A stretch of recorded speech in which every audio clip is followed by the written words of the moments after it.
welcome to episode 42 of the Game Boy Podcast, your weekly dose of lightning in a bottle, which posts to iTunes every Tuesday and YouTube every Wednesday. And this is the official podcast of thegamebowl.com. And joining me this week is Jason, the Minnesota Miracle Man. Hey! How are you? Good. A little baffled. I didn't mention this before we hopped on, but I just got home like 20-30 minutes ago, and it was pretty funny on the way home.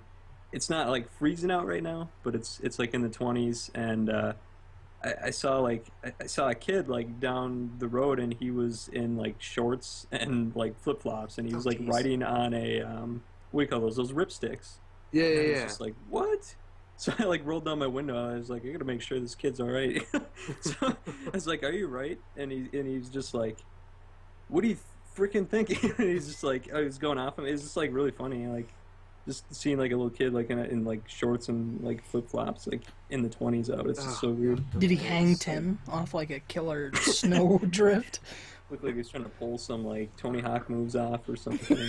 He just got done playing Underground. He's like, oh my god, I gotta try this out. This is so much better than Tony Hawk 5. Face plants, just realistic graphics. This is it. Yeah. Also joining us. Yeah, I used to do that when I was a kid. Like, I would wear like shorts in like 30-degree weather. I don't know how my parents let me out of the house like that. I regret it now. Like, if it's like 30 degrees, I'm like, there's no way in heck I'm going out in shorts. That's crazy. No, thank you. I want to be warm. I don't know why I did that to myself, but I learned my lesson, if you will. And also, moral of the story today: don't go out in the snow in shorts. Yeah. There you go. Moral of life. That should be life lesson number 1. Don't hang 10 when it's under 10. Oh, that's a good one. Actually, that's a very good one. Cody. Yeah. That seemed to upset you there. No, it's just I feel like that's the start of something terrible. Just the ball it's a bad omen. Gotta start off the podcast with a pun, otherwise it's not an official Game Bowl podcast. Okay. It doesn't have the official Game Bowl seal of approval. And also joining us is none other than Cody, who likes a certain Final Fantasy quite a bit. Final Fantasy XIII. Yeah, no, that's not okay. I'm not. Let's just that podcast doesn't exist. Oh, it's right. You were like a ghost. It was like white noise. You guys were just like somebody told me in group chat after. They're like, these guys were talking about you, and you were saying Final Fantasy. I don't know what the hell. I don't know. You weren't there. I mean, you were like in no. Alaska or something. That's exactly where I was actually. Oh, you told me like 20 minutes before, like, hey, I'm going on a flight to Alaska. I'll see you guys in like, I don't know, 8 hours. That's okay, oddly man, have specific. Fun. Yeah. Safe flight. I don't know. Gentlemen. Yes. Christmas is right around the corner. Yes. It's actually this week. It is in 4 days. I just realized you're like, Christmas is around the corner. And I looked at the layout for this episode, and it says December 1st. And I'm like, Brett, you're a little off. So, well, on my calendar it says December 21st. Yeah, so I think someone forgot a 2 somewhere. So, but anyway, also it says episode 39, but that's neither here nor there. So okay. Yeah. Anyways, Christmas is right around the corner, so I feel like we should maybe just talk about some of our favorite Christmas video game memories to start off the podcast on a high note. Like, do you guys have any memories where you got a specific game or maybe a console that helped cement your love for this medium? None. Yeah. Oh, yeah, I'm sorry. Okay. No, you're trolling us. No, I might have one. But anyway, Jason, go ahead. Buddy, please just share something. I've got 2. And one of them was like not so great because it was like no. It was like one of those things where like you ask your parents for something and they like totally misunderstood like what, or they just like don't understand what you're saying. Yeah. I hope this doesn't end in you getting Sonic somehow, because I'll feel really bad for you. Well, I did have Sonic for the PC. I did get that one Christmas. But we won't go down that route. That's too probably terrible for the to talk best. about. Yeah. So no, one year I asked for, I think it was Super Mario World on the Super Nintendo, and my parents got me. I can't remember the exact title for it, but it was a Mario game for PC, and it was like board games. Like it was like Mario checkers and like chess. I think I've heard this story before, but it sounds familiar. The story from like somebody else. It's tragic. Oh. This is more tragic than the Titanic. Oh my god. But no, yeah, it was like I was like, oh, okay, cool, and like when I first looked at it, I just, I figured it was like a Super Mario World for like PC. I didn't know I was like 5 at the time, like 5 or 6. So I popped in and I was like, oh, it's just it's Mario checkers, cool. So I was kind of bummed, And now that game's worth like $5 million as like a collector's item. It might be. I should look it up on eBay after Probably. this. And it had voice acting too, and it was like the worst voice acting. Was it like Charles Martinet, or was it like somebody else? I don't think so. I think in a Mario costume, gray hairs and everything. Some guy, it's me, Mario. It's the same guy in the Zelda CDI games. It's the same actor. Yeah. Yeah, like when you go fish, he's like, "Let's go a fish," and it's terrible. Let's count to 3. Yeah. Oh, it's so bad. I'm And then sorry like that when he happened. wins, he's just like, "I'm a number 1. I won the game," and like he like speaks a sentence instead of like a few words like he normally Yeah. does, and it just like doesn't flow right. There's no wahoos, there's no yippies. Yeah, and then like Yoshi, I think he had a voice in there too, but it was God. like he wasn't talking. He Oh. just like it was like a really weird noise, like that is not associated with Yoshi, like Okay. at least the Yoshi of today. But Right. Oh man, I want So to no. look up a video on this now. other than that, I think my favorite year was '98 because I got a Nintendo 64, and I was just like that dickhead from the 64. Exactly. I was just like that kid. Like I was screaming that like at the top of my lungs. Like, and I'm pretty sure we got that on video somewhere. I mean, I was just as Yes. obnoxious as Yes. that. And I got Donkey Kong 64 with it. Oh, nice. At the time I thought it was an amazing game, but going back and playing that now, I'm like, holy crap! Like, how many things were there to collect in this game? Yeah, I adored it as a kid. When I came back, I played it at some point within the last 5 years, maybe 6 years, and I'm like I feel like it was a much larger platformer than Mario 64. Oh or, yeah, totally. Conkers or whatever, because there's still so much to gather. It's like, all right, I think like that game characters. holds the record for the most collectibles in a collectathon game, right? Yeah, and I 101% of that twice. I got everything, yeah. and I don't regret a thing. I remember when I was a kid, the one, like, how you had to collect all the bananas and then the DK coins or whatever to get into K. Rool's ship to get like the key, the last key. Yeah. I think one of the DK coins was linked to beating the Mario arcade or the Donkey Kong arcade game, and as a kid I could not do it. That drove me nuts. I quit. I never beat the game, and I was right at the end, and I could never beat that Donkey Kong arcade game, and one day I just gave up. I'm like, no, I'm done. Like, I kept getting the last level where you had to like drop the platforms at the end, and I just couldn't do it. I had my mom try it, I had my sister try it, and they're like, no, it's ridiculous. I'm like, okay.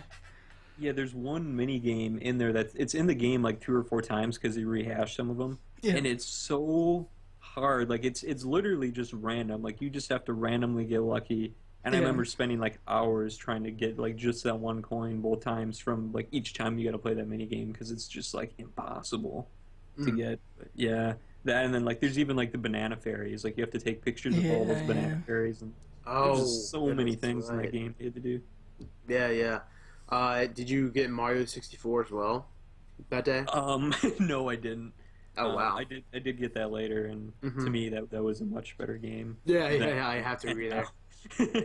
Yeah. That's still one awesome Christmas though. I mean, anytime you get a Nintendo 64, that's a dang fine day, my friend. For sure. Cody, do you have any memories that stick out to you? So, I mean, I guess like the only like noteworthy thing would be is when the GameCube came out.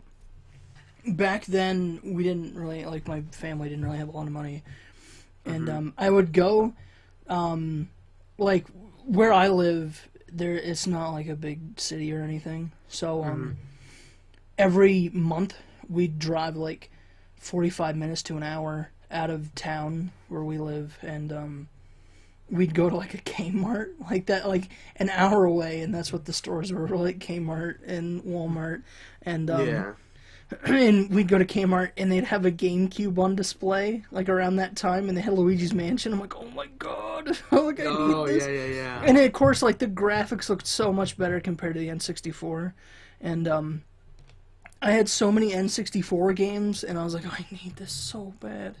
And you know, they're like, no, there's no way in hell, like, we can't afford it. So that Christmas, it was like my family and my grandmother. And I was sitting under we were opening all the presents, and I went and grabbed them. My mom's like, no, don't open that one. She goes, open the other one first. And I'm like, no, I'm going to open this one. So I opened it up, and it was Super Mario Sunshine. And I'm like, but I don't have a GameCube. I'm like, no. And my mom's like, no, open the other one, And it was a GameCube. I'm like, oh my god. So at the time, my grandmother was like, I don't know, in her 80s, 90s. And she, like, when I was born, she got the Super Nintendo for my sister, and that was like the first thing I played. And my grandmother kind of knew what the Super Nintendo was, so, like, she's like, you know, what is this, like, the second Super Nintendo?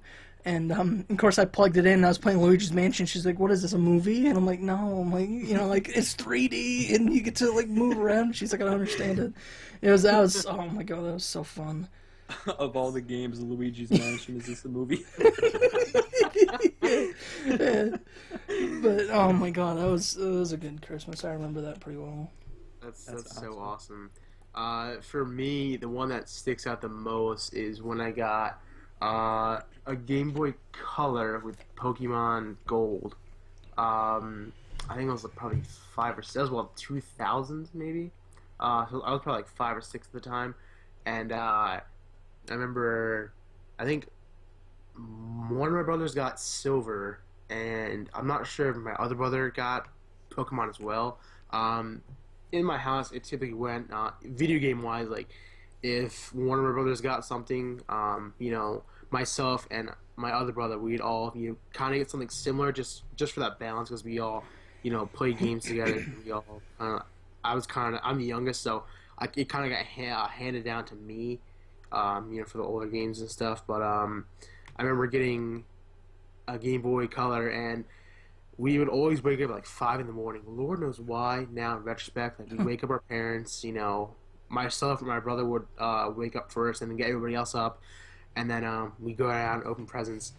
It was still fairly dark out, and we got the like the light, like the worm light, whatever it was, and I attached that to my Game Boy Color, and I just remember playing Pokemon Gold, and I was like, oh, this is just so cool.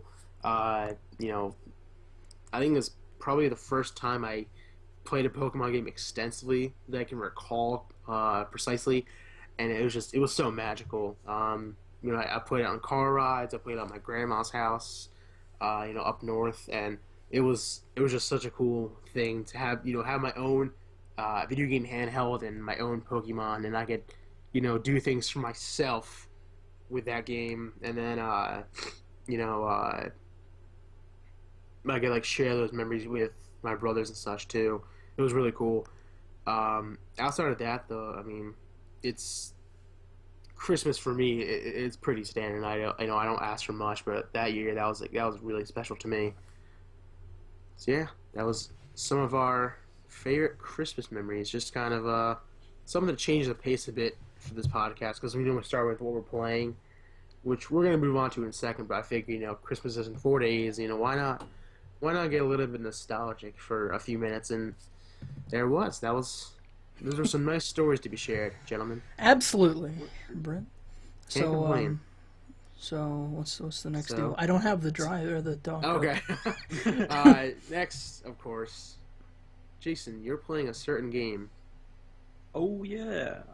So I'm playing Nuclear Throne, which at PSX, Brett and I we both got a free copy of this game, and I've never heard of it before. I know, like Brett, you were really excited because you must have heard of this ahead of time, huh? Yeah, Rami Ishmael. I follow him on Twitter, so that's how I know of it. I know he's been working on the game for a while, and I've seen some gameplay of it, and it looks like a roguelike, which huge fan of Binding of Isaac, signed me up, so you can't go wrong with that. But it just looks super hectic and challenging and just over the top insane. And unfortunately, I didn't get a chance to play it. I'm not sure if you played it at PSX, but I didn't get a chance to play it there. But I know at their scanning kiosk, I think you could scan it or you could play it, and somehow you're able to get the game for free, which is fantastic. But Yeah, so that's what I ended up doing is I scanned my card when I went by and I got the free copy, and see, like I'd never heard of it before, so I was like, whatever. And then like when we got back, I saw a bunch of reviews for it popping up because I believe it came out that day that PSX happened. I think so. Around then, yeah, it makes sense. And I saw it getting just like crazy, like 9s and 9.5s, and I was like, no way, like it just looked like I saw some small videos of it, but it just looked like, just like your typical like indie game, and I was just kind of like whatever. So I was like, I'm gonna check this out. So checked it out a few nights ago, and it's really fun. Like you were saying, it's just like Binding of Isaac, but to me, I like it a little bit more just because like there's more environments. Like you're not in this dark cellar the entire time. There's like mountainous areas and. But I like the characters too. Like you start off with one character, and you unlock more as you go. Like every time you die, like I think it depends like how far you get. Like every time you beat like a couple of new stages, you get a new character. But each character has like their own ability. So like the first character you get, he can roll, so you can like dodge attacks and stuff. Not a big deal. But then you start getting like really unique ones. Like there's a plant that's like a Venus flytrap.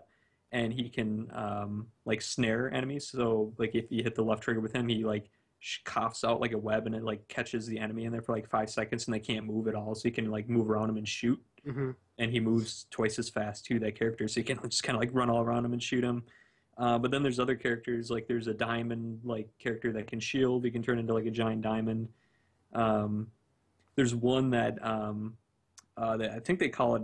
They just say it's evolving, like it's mutating. You mutate these creatures. So like every time you kill an enemy, it drops like these mutation orbs, and you pick them up. And every time you fill this meter up, at the end of a stage, you get to mutate. So you get to add. It gives you like 5 random abilities, and you get to pick one. So it's always like something unique, like like maybe you can use like telekinesis to like pull things in towards you, or like enemies drop like more health packs, or just like different things like that. Or sometimes you get like a really rare one that'll actually give you an extra life, but that's like super rare. Like usually when you die in the game, you start all the way back at the beginning again. But yeah, really fun. There's a boss at the end of like every 4 stages, and it's really tough. It's way harder than Binding of Isaac, I would say. It kind of reminds me. It sounds like I've never saw it. It sounds like Risk of Rain. I don't know if you guys have heard of that. No, I've heard of it, but I've never seen it. Okay, just like the difficulty of it and the mechanics of it sound more like Risk of Rain than they do like Binding of Isaac. But I couldn't compare because I haven't saw anything on Nuclear Throne. Right. Sounds good though. Yeah.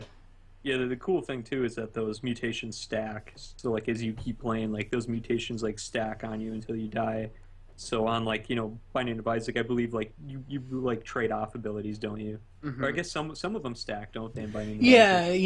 Yeah. In the first Binding of Isaac they traded off, but in Rebirth they morph other abilities. If you got one that could synergize with another one, like if you got like homing shots and lasers, your lasers would home in. So like I don't know if that's what you mean by stack, but yeah, and I forgot they added that, but that's exactly what it's like. Okay. And yeah, you would love it though, Cody. So probably. I'd It sounds really interesting. I've just never heard anything about it. I know, because you have the PSX app, and it was like like play this game and you unlock a theme or you unlock that, and like they like do little tasks. And Nuclear Throne is only like one task, is to play it, and you get the game for free. But it sounds interesting, and like now I really want to play Binding of Isaac right now because that game is fantastic. But I definitely gonna take this out for sure. Even though probably don't have a way to get it for free, like I wouldn't know how to go about it because PSX was weeks ago, so I probably don't have like the information or the codes whatever anymore. You know that app we were going into? Yeah, I still have the app. So yeah, check rewards on there because like the codes are still on there. You just have to like click rewards and then you have to like sign in with your PSN ID. And if it's not there, you know how those scanning stations were broken? Mm-hmm. I'm gonna mention this because this is probably good info for like people that are listening to, because some of you guys may have gone to PSX, but I didn't get like half my codes because the scanning stations were broke. Like so many people were using them, like they were malfunctioning. And so what I did is I wrote Sony and I just said like, hey, like I went to all the booths, but like I only got half my codes, and they were like, no problem. And they just said like, send me a picture of like all the codes you're missing. So I just, like screenshot my phone and then I sent it to them, and they're like, 2 days later they sent me all the codes that oh wow, that's awesome. I didn't get. So I just typed all those in. So like if you didn't get it, I would just send them because they have your PSN ID. If you went, I would just send them all the codes you're missing. They'll send them all to you, no problem. Oh wow, I might do that then because I've seen very little gameplay of Nuclear Throne, but what I've seen, like, it's just bullets are flying everywhere. Just it's hectic as hell. Like it's over the top insane, and I want to try that. Like I want to experience that, and I want to get like play, and like first time play, like, oh, I got my butt kicked, but learn the intricacies and how the game works and get better. Just become like a Nuclear Throne like avid player. The game just looks so fun. Yeah, the only thing I'd say is I wish there was some way to like speed up the process as you went along, because like I've got to the middle section of the game like I want to say like 5 or 6 times now, and it maybe takes like 20 minutes to get there, and then like once you die it's just like I don't want to do this again. Yeah. But I am learning more about it. Like after taking like a 2-day break, I kind of want to hop back into it. But like I get to this section where there's like these diamond things like floating around, and I've realized now to just leave them alone, because like when you shoot them, they shoot back, and it's like almost an automatic death. Like every time you shoot them. Oh wow. So then it's like game over for just like shooting one of those things like once. So it's almost like it's too frustrating, but at the same time it's like I don't know, maybe it's just I got to play it a little more and learn it a little more, but it is really fun though. Yeah, it's on PS4 and Vita. Yeah, and I believe that code gets you. I think it's cross-buy. Okay. So. I played Binding of Isaac on Vita, so I think I'd play Nuclear Throne there too. Cody, you are playing a game that was just recently announced for the West, and you're playing Smash Brothers. So I think we've all been playing Smash Bros. Oh yeah, for sure. Yeah, like crazy. And I don't know about you guys crazy, but I've been playing like crazy. Why? I don't know. I guess, well, I mean, news that we'll talk about later. Yeah. But, yeah, so we did our first tournament on Friday, our first Smash tournament, and, I'm not a big fan of the Smash tourney setup that you can do. I wish it was, like, double elimination brackets, like a normal, like, Smash tournament. But, we had a lot of people show up, people that I think showed up through the Miiverse, because Brett, like, posted on the Miiverse somehow, and, I don't know, we had like 21 people stop by, like in total, I think, or signed up for it at least. And it was kind of cool. We had like our own, it was almost like our own little matchmaking thing, and we had it over like a 2-hour span. Whoever got the most wins won, and it was cool. So we're trying to do that every Friday. Once we get more like dedicated people who stop by, we're going to try and do double elimination brackets. I'm going to try and set that up every Friday, but right now I think we're just going to stick to the tourney setup.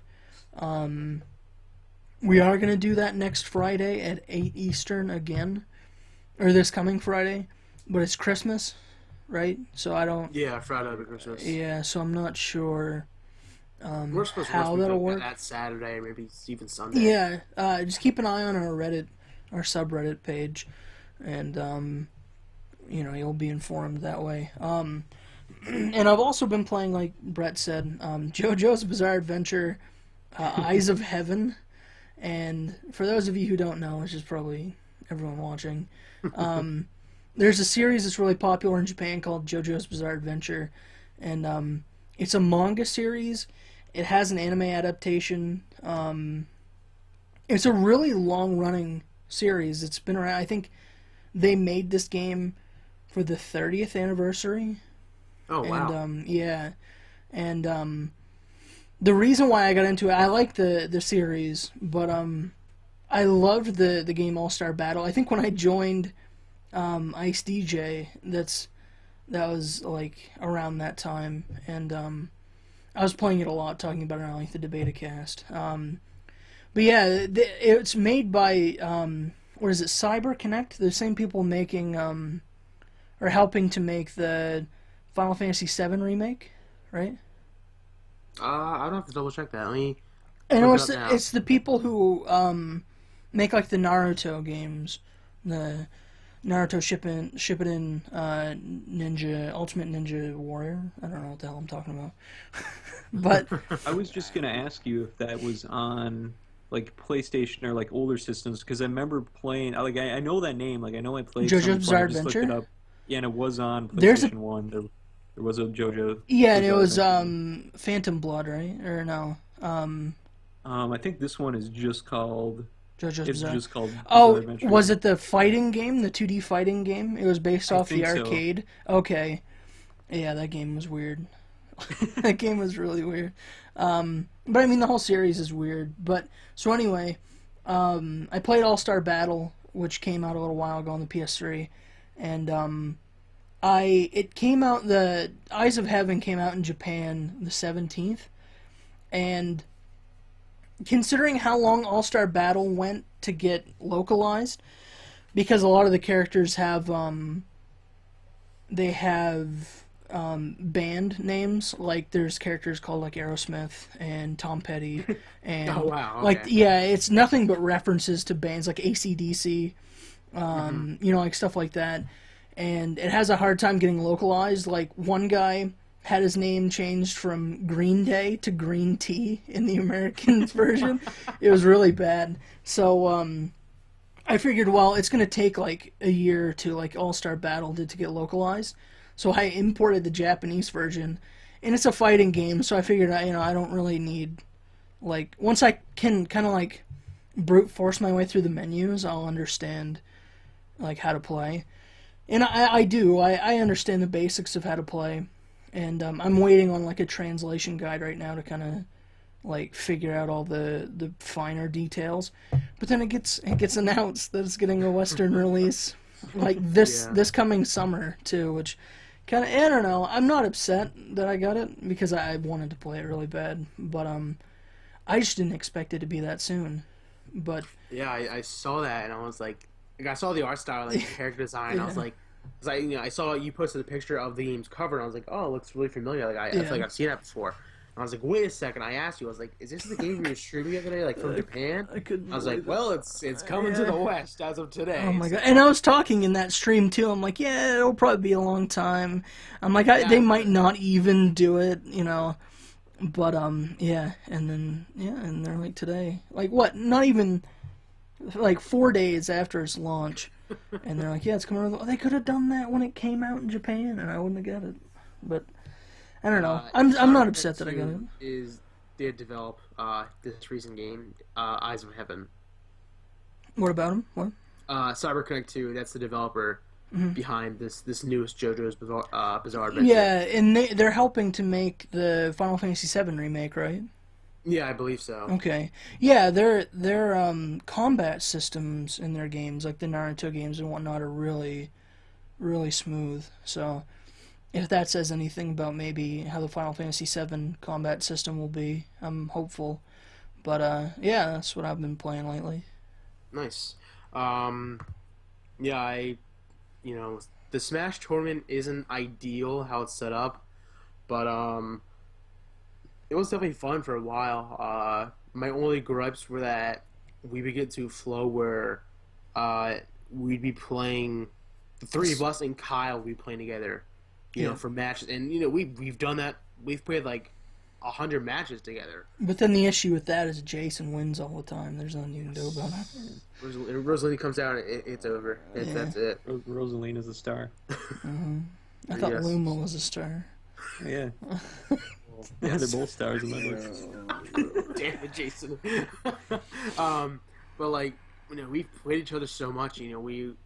We're familiar with how each person plays. Yeah. So it was definitely nice and Yeah. refreshing to play strangers. Yeah. Like we played against a Sheik who was pretty solid. Like I've honestly never played against a Sheik. We played against a top tier Ganon. I say that very sarcastically.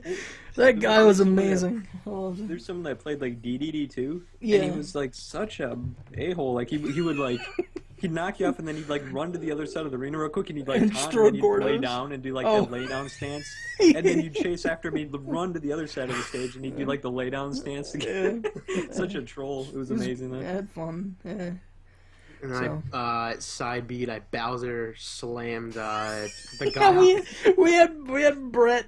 Like Brett was. I think you were too far gone to win at that point. Yeah, I was like And, 4 or 5 points behind. So Yeah, I was and like, that Sheik guy was getting on our nerves. So Brett's like, "Should I just go Bowser?" And I'm like, "Dude, just Bowser side him." So Brett, right at the very start of the match, like 5 seconds in, he just Bowser sides him. And then, like, he tried for, like, another 3 or 4 minutes to grab him, and then he finally grabs him, Bowser sides him again. It was hilarious. favorite move in all this match. We have the whole video of the tournament working its way through YouTube's rigorous and strict copyright system. Don't even So, get me started.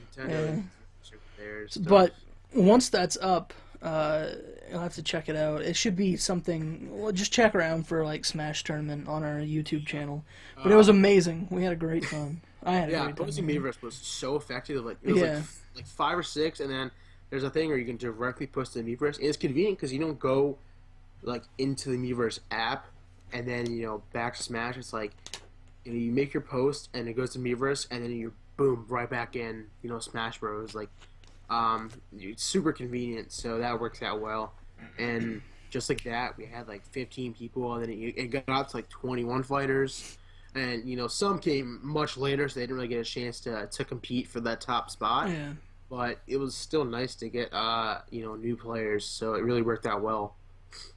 But if there is more customization available, or if we could do that double elimination thing, like I would love to do this as a weekly type thing. But to finish off what we're playing, I am of course playing the ever addicting Final Fantasy XIV. I finally, after just grueling weeks of getting through the patch quest, I finally reached the expansion Heaven's Award. And let me tell you, it was the best day of my life. I finally unlocked the Dark Knight. Like I like the Gladiator and Paladin as tank classes, but I've been wanting to play as the Dark Knight for so long. Like, it's one of my favorite classes in all of Final Fantasy, and I finally have it. I haven't used it much because I'm just trying to get through the story and get my Dragoon to level 60.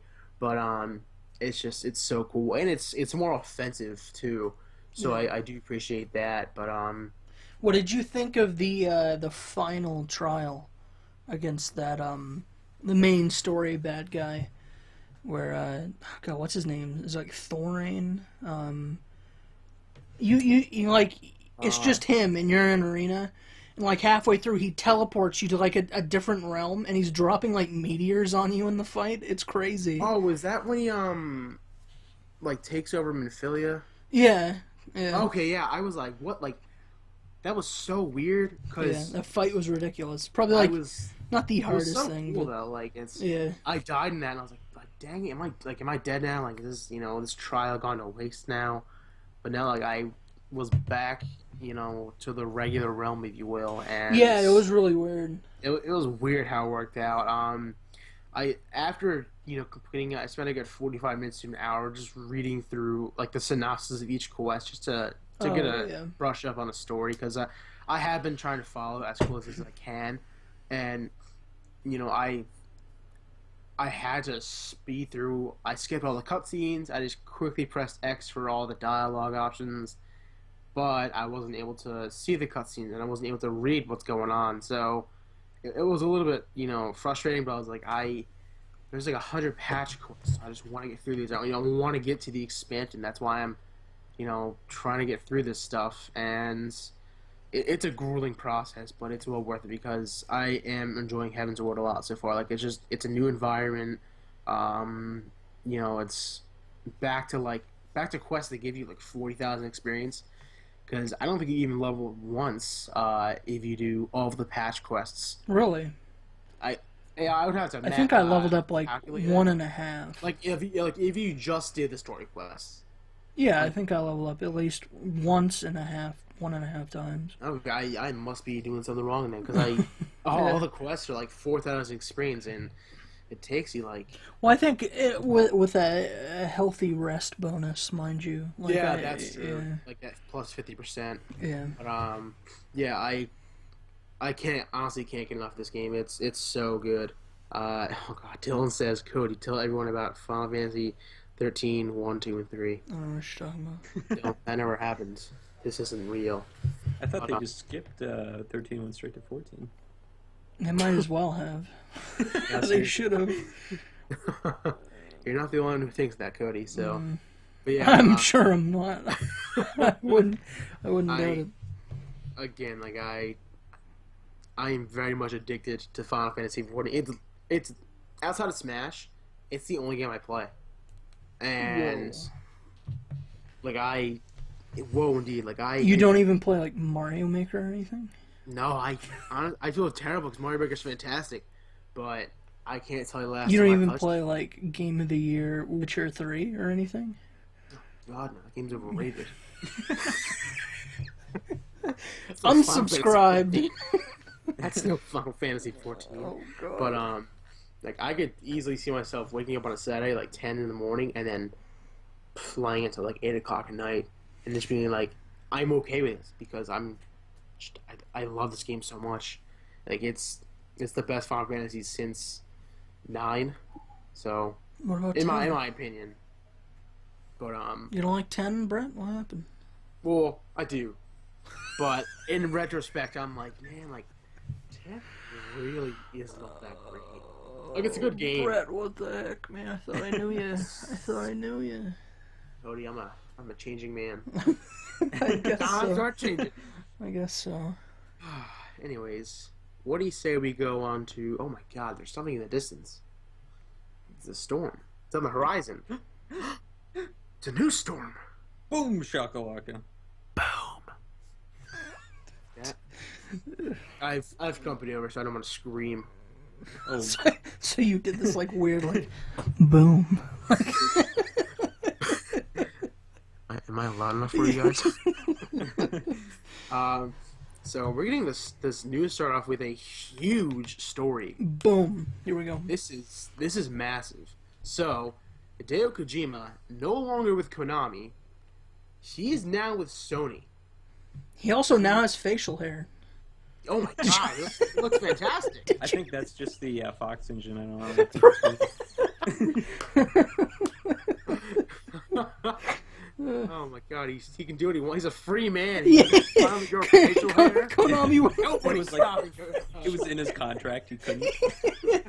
you must be clean shaven. Oh no. Single hair. Yeah. Metal Gear Solid 5 doesn't come out.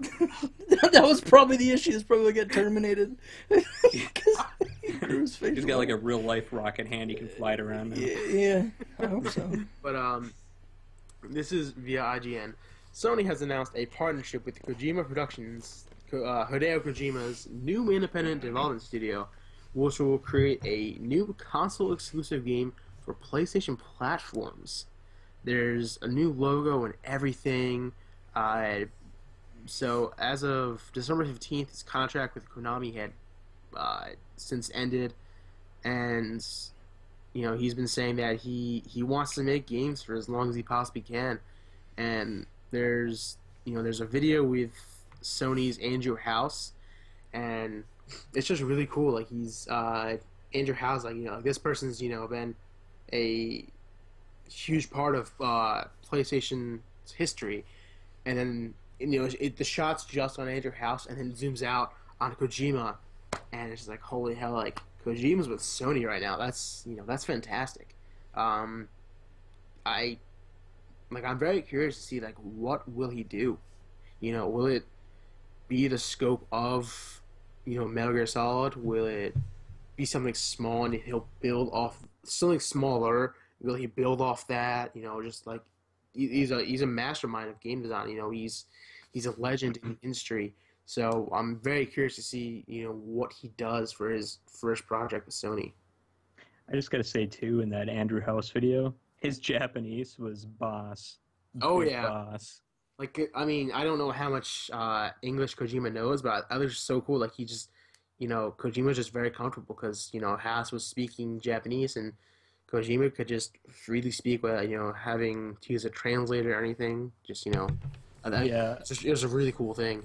Yeah, like this was like it was big, but I think it was somewhat predictable. Like of all the companies he could have gone with, like I just think like Sony is like the perfect choice, right? Because it's like he's got Metal Gear Solid, which is like a franchise that I would say most people associate with PlayStation. Mm-hmm.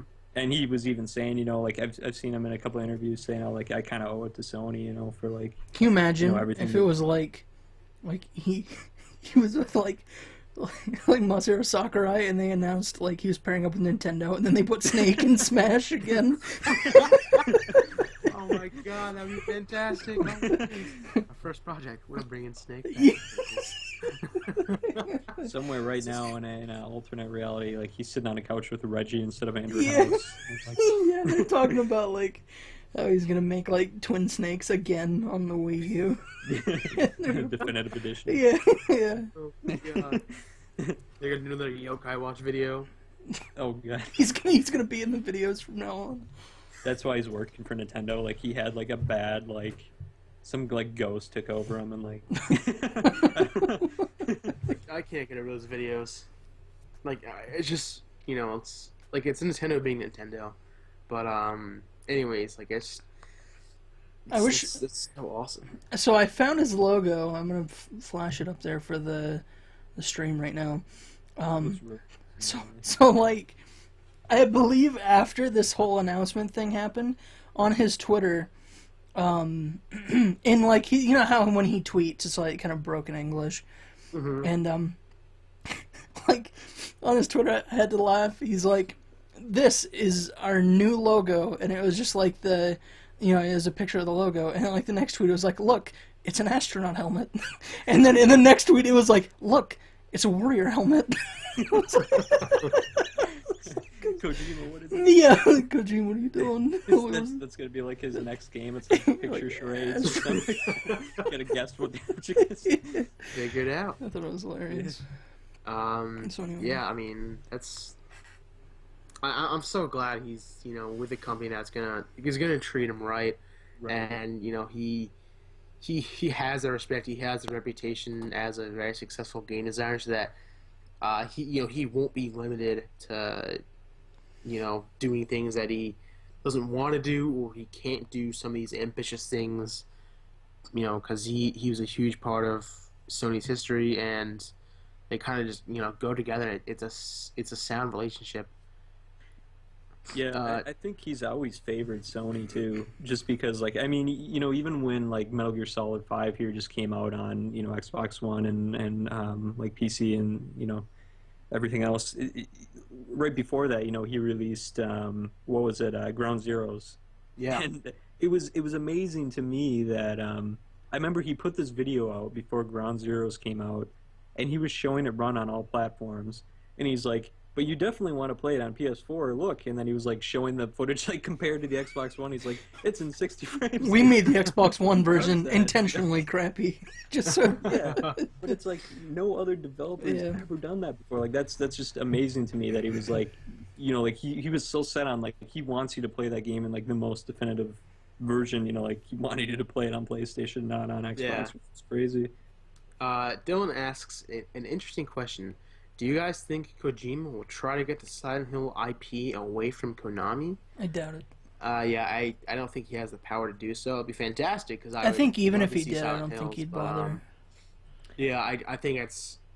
I think that was just way too taxing on he and Del Toro. Like it's just that ship has sailed, unfortunately. But it's not worth the fight in the long run. Yeah, I think if he was smart, he would continue down the road of making a scary game because that was that's such what a I was gonna unique say. Yeah. experience. But just like call it something else. Like it doesn't have to be Silent Hill, and that game really, to me, like wasn't Silent Hill anyway. So he could do something very similar and get away. He could call it like TP for all I care.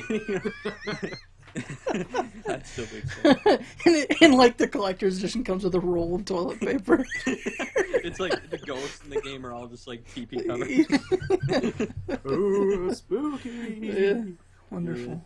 Oh man, it's gonna be weird. So I think apparently there was like an ad for people to work on the next Metal Gear game, and it could be Metal Gear 6. It could be anything. Just with the name Metal Gear. So we'll see how that goes. But it's good to see that Kojima is a free man.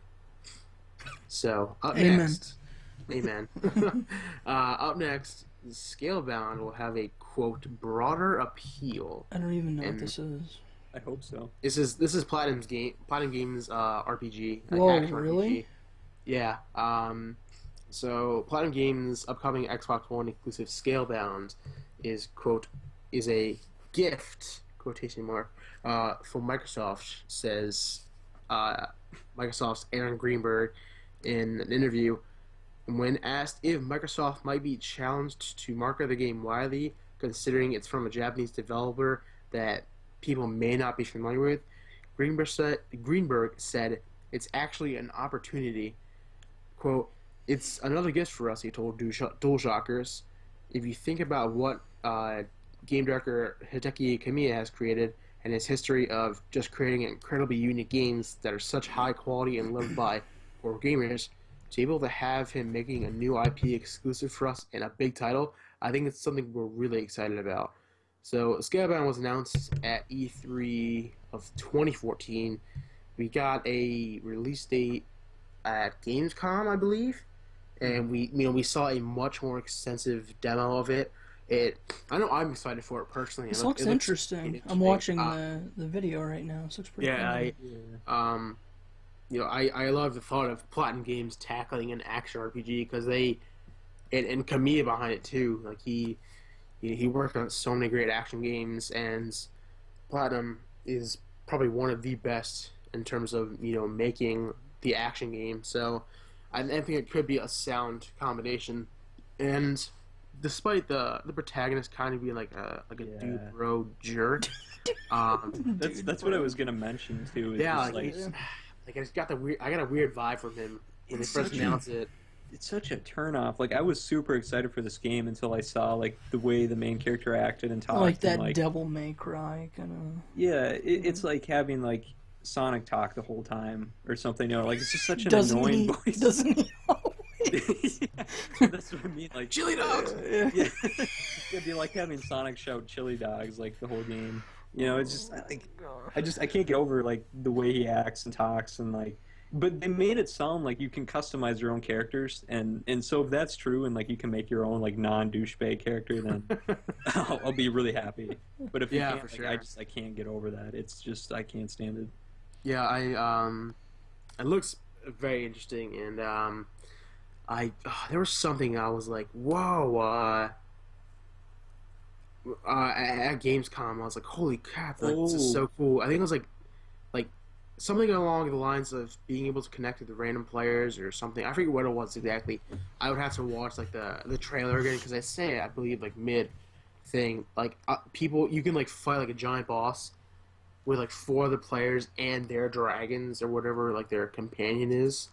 It was something that was really Jason. You sound like you know what I'm talking about, but yeah, like the very end of that trailer, I think they show like a giant Hydra show up or something, and then like.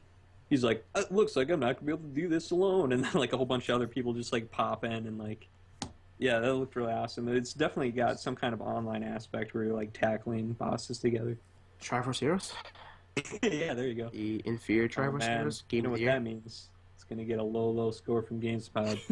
Please. You can Or- stack in this game. This reminded me of Triforce Heroes. 0 out of 10. So yeah, that's scale, but I know personally I'm very excited for it, and I'm looking forward to that in 2016.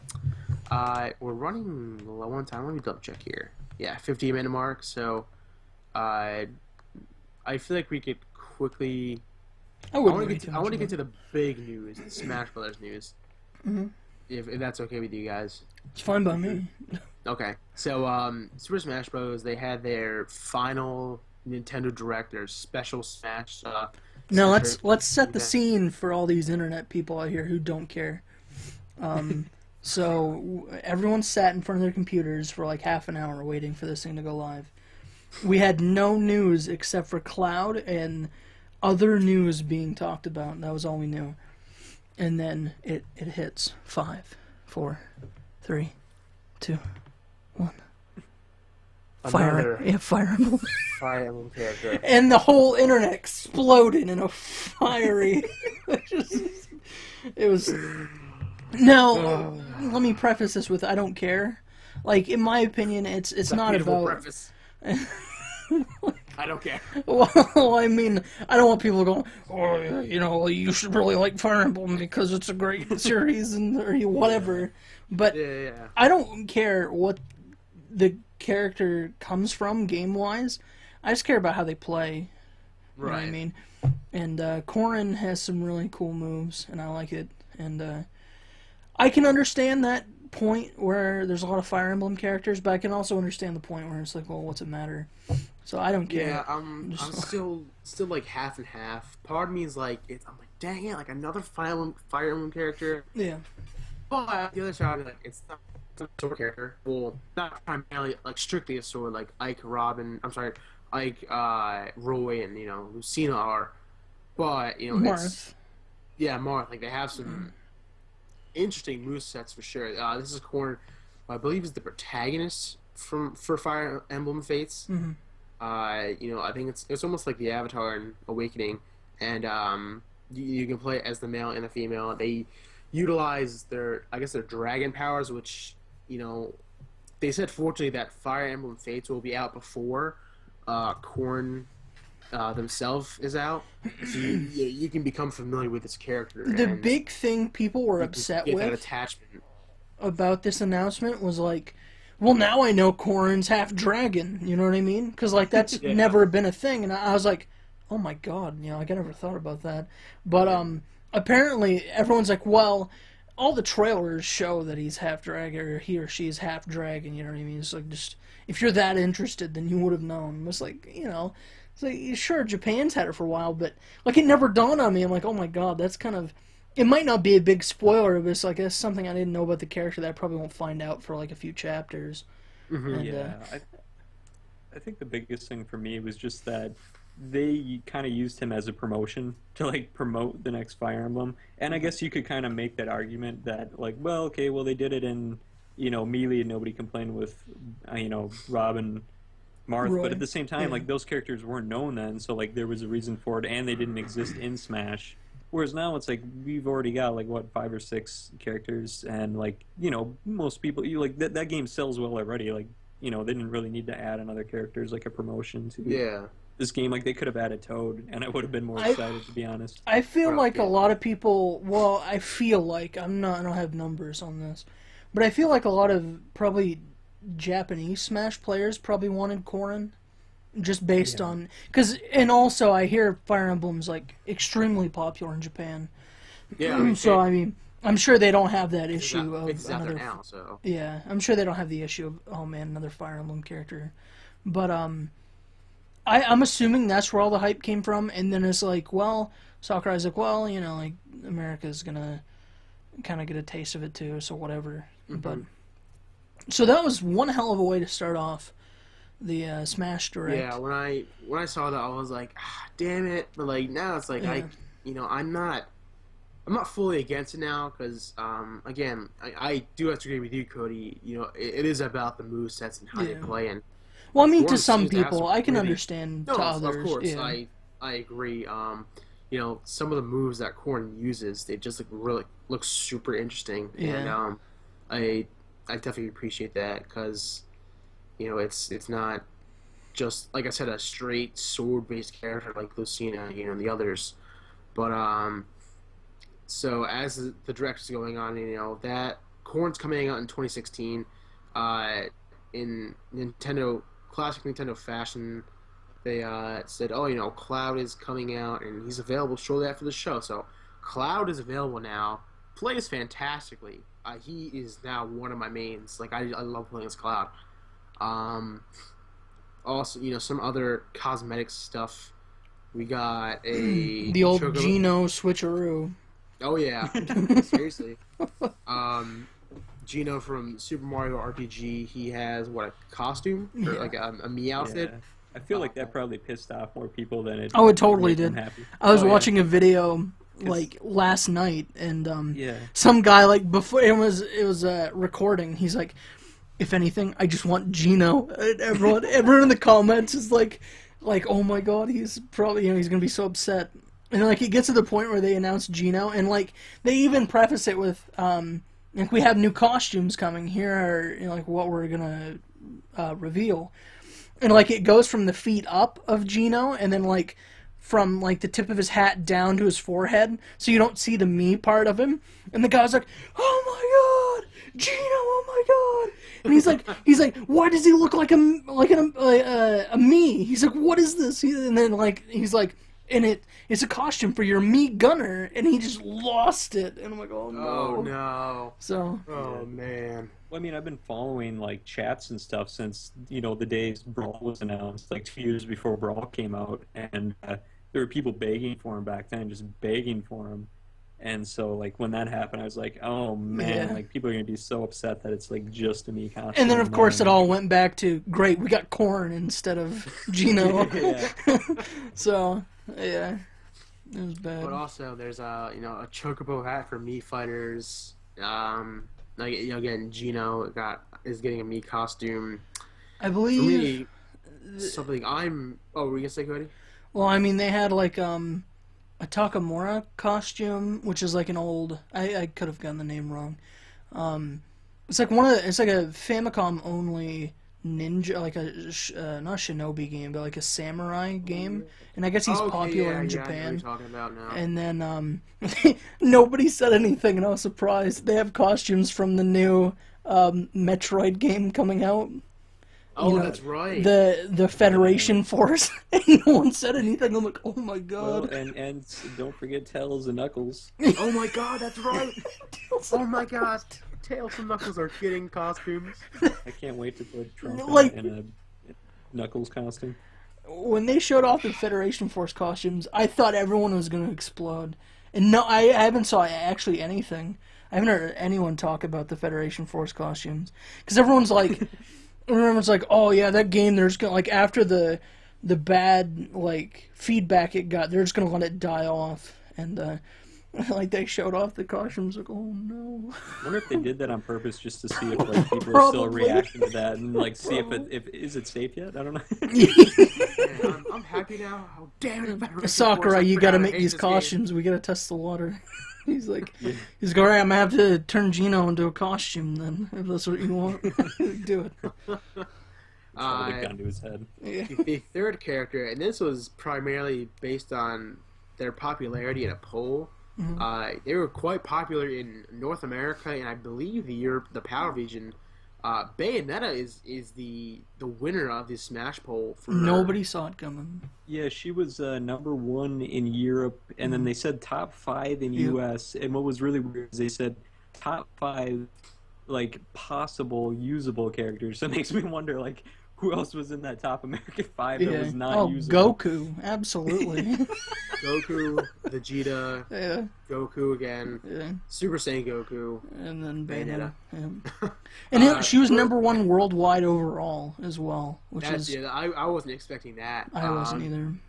I was like, yes, Bayonetta's a fantastic game, and you get both the costumes from Bayonetta 1 and 2, the long-haired version and the short-haired version, Such and detail. Yes, Sakurai, you're the real winner.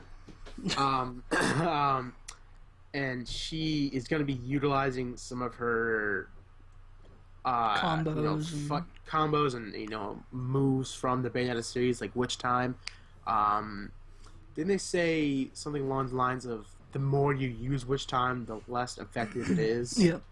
Or there's something to do with damage, like how much damage someone has. The more you use it, the less of a duration it has. Right. And but I'm assuming that's over. I'm assuming that has to go on the staleness factor. Like there's a hidden factor for damage where, like, if you do the same move over and over and over again, it becomes stale. It loses knockback and it loses damage. So I'm assuming it's probably in that same thing where, like, I think you have staleness for the last, like, 5 or 7 moves that you used. So it'll probably, like, come back. But, yeah, all the, like, Mewtwo King and Zero, I watched, like, reaction videos of them. They're like, no, she's broken. Like, she's so strong. It's crazy. Yeah, and we were talking about that a little bit when we were streaming one day, Cody. Like, she's got that massive air combo. Oh, yeah. And then, like, to like, give her, like, some kind of, like, defect to that, they're just like, oh, watch out, like, you have to, like, fall back down to the ground and someone can hit you when you're falling, and it's, like, a one-on-one match. It's like, you're obviously knocking the other player above you, so it's going to take them longer to fall. Like, there is no, like... Because the last move of that combo is technically your up B, so you're putting, like, free fall. And they're like, oh yeah, you're in free fall, so you can't, like, air dodge or anything, and, like, you know, you're in a bad spot. But they almost, like, zero to death, like a Mario, in like a combo video, and I'm like, what the heck? Like, it took them all the way from stage to the top of the screen into, like, the death zone, and I was like, no, it's not, you can't do that. Like, that's ridiculous. She's got those, like, ledge meteors, too, besides. Yeah, her Wicked Weaves can meteor on the ledge. And they're huge. Radius. The Wicked Weaves are, like, the size of a character. Like, Bowser size. It's ridiculous. She's got to have, like, a really... She must be considered, like, a real light character, because there's, like, no way, like... I'm assuming she's probably, like, Zero Suit Samus.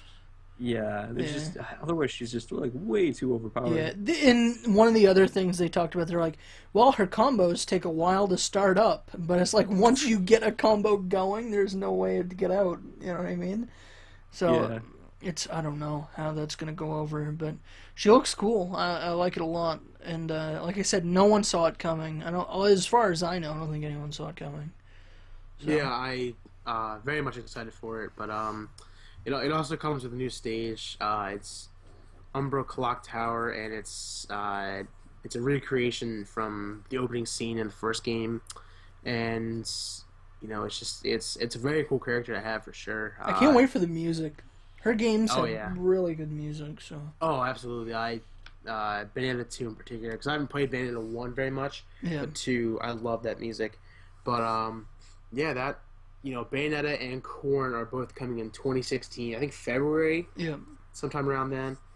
And Horse Cloud is out now. And do you know when they said when the Mii Fighters costumes are coming out? I think it's just a staggered thing. They're probably like doing it again. They said like February, but like we'll announce the exact date, later on. Okay. At least for the characters. That's what Sakurai said for the characters at least. Yeah. But we're gonna go very quickly because I know Jason, you want to talk about this. Yeah, this is Pokemon Go. Yeah, last night we got some more Pokemon Go news, and I'm super excited because they announced that there's gonna be gyms. So they're putting gyms in the on Google Maps, so like you can walk to gyms and like. I imagine a kid like walking into Walmart holding his phone up, and just screaming like "Charizard, go!" He's flamethrower. Yeah, like in the clothes aisle. Funny if like they had a gym inside of an actual gym. Like you walk into the YMCA, there's like a kid like standing on like gym equipment. Yeah. He's like on the flex. They're like, get up. Yeah. Like beats to like. Crushes some, like super buff guys. Like, dang it, my Pokemon couldn't win. Like, no. I live right next to an area called Blaine, so it would have made sense if they put it in the Blaine gym because there's a Oh YMCA. yeah, that'd be really funny. Straight So that would, fire Pokemon, and yeah. you better have a burn heal. But yeah, and so then besides that, like one thing that people have been really worried about because we haven't gotten a lot of details on this is like where will I find Pokemon? Like, will I find them inside my living room? As one top YouTube commenter said, will I find Lapras in my toilet? And so to that, the creator said like, no, it's very like smartly mapped out on Google Maps. Like, if you live by a river, you will find water Pokemon like right next to the river. If you live by the woods, you're gonna find like woodland Pokemon like right in the woods. Mm-hmm. Yeah. So that to me is really cool. And then the fact that they mentioned there's gonna be like Pokemon that are in like separate like states or countries that you're not gonna be able to find anywhere else, and you're gonna have to trade. But the one thing that worries about me the most is that it sounds like you're not gonna be able to trade online, which makes sense because they kind of want you to like get out and like go on the go. But I don't know. I mean, like, if you live in a real rural area, it's gonna kind of suck. I mean, like, me and Cody, like, we're just gonna have a bunch of snow Pokemon and like. I hope so. Oh my god. I'd actually be down for that. The ice cream cone. Yeah. Oh, No, man. my luck, I'll have like friggin' Bidoof and all that great stuff. So. Oh, No, poor Cody. yeah. 6 Bidooфs. Yeah, but the people who made this game actually made another game, and Yeah. What's the name of that, by the way? is it Ingress? Yeah, Ingress. Yeah. Yeah, and those guys were like they helped develop Google Maps, didn't they? They were like. Yeah. Yeah. And what it was like they had think of it as the same way as this Pokemon setup, but like there were portals that you had to go to in like certain areas, and it could be like in a field somewhere or like in the center of a city, and there were portals, and everyone met up at that portal, and it had that like kind of alternate reality effect to it, and then everyone at the portal fought each other for like control of the portal, and then like you were part of a faction, and like you could see all over the world what faction of yours had what portals, and like you generated resources and points, and so I mean they've done this before and they've done it well apparently. So yeah, hopefully they've learned a few lessons because I heard like that game was getting really scary. Like I've heard like horror stories of like people getting stabbed at like oh my different, god like, events and stuff over there. Wow. Like people were meeting like really freaky places and stuff in the middle of the woods and like that'd mess up. Scary stuff going down there. Go someone shiv me for my Bidoof, I'll be mad as hell. It's like a shiny bit. No, take it. I don't need it. No, it's funny because like I read this last night and like I don't know, it was weird. Like I wasn't really that excited about this before, but once they announced like this is going to be real similar to like the games with like gyms and everything, like I don't know what it was. Like I was filled with this excitement, and I read it like right before bed, and then I had like this crazy dream where I was like playing this, and I just took like a year off work and I traveled the world and I caught like every Pokemon, and I was like growing a beard and I was like climbing mountains, catching onyxes, and like I beat all the gym leaders, got all my badges, and then I like I just showed up to the Elite Four, and the guard is like, show me your badges, and then I like pulled my phone and like my data wasn't loading for my Pokemon. I was like, what the hell? So then I like looked at it again, like a pop-up window came up and it was like, thanks for playing the beta. And then you woke and then up. the guard just like poof, he like disappeared, and I woke up and I was like, no. I feel like this is like the embodiment of what a lot of not the embodiment, but like it's a really close substitute to what like a lot of kids wanted when they grew up with Pokemon. It was like not so much like the realness of it, but the adventure and the mystique of it. Like going somewhere and just finding this random beast. And like ever since this was talked about, I've had interest in it. And I don't know, it's just like I think it just appeals to that aspect of like that childhood just sense of adventure. Because as an adult, I really don't care to go out. You know what I mean? Like I don't have a need to go like off like some dirt road and do whatever. You know, you just like ride around. But now, like I'm gonna like go in like weird back roads and stuff to find all these Pokemon. It's gonna be fun. You know what I mean? So I can't wait. Well, that wonderful discussion is going to wrap up episode 42 of the Game Boat Podcast, which, of course, posts to iTunes every Tuesday and YouTube every Wednesday. And, of course, check out thegameboat.com, where we have our December Loot Crate-esque giveaway, Jason's fantastic Ni no Kuni 2 trailer analysis. Kyle has recently put up a Fallout 4 related piece in Bethesda, and just send around those two things. Of course, our Game Bowl Reddit. I think AJ's put up some some Christmas themed lists. Top 5 Christmas games, or just some stuff to get you excited for the holidays. And of course, if you can follow us on Twitter, that would be fantastic at _GameBolt. And 3 of us are also on Twitter. And Cody, where can we find you? White Ock Vader, at White Ock Vader, YDOCVADER. Jason? At J_Smash1. And you can follow me at Brett Woodmansee, WOODMANSE. Thank you so much, guys. Have a wonderful holiday if you celebrate Christmas. Have a wonderful week, and go play some awesome video games. Take care, guys. Happy holidays, everybody.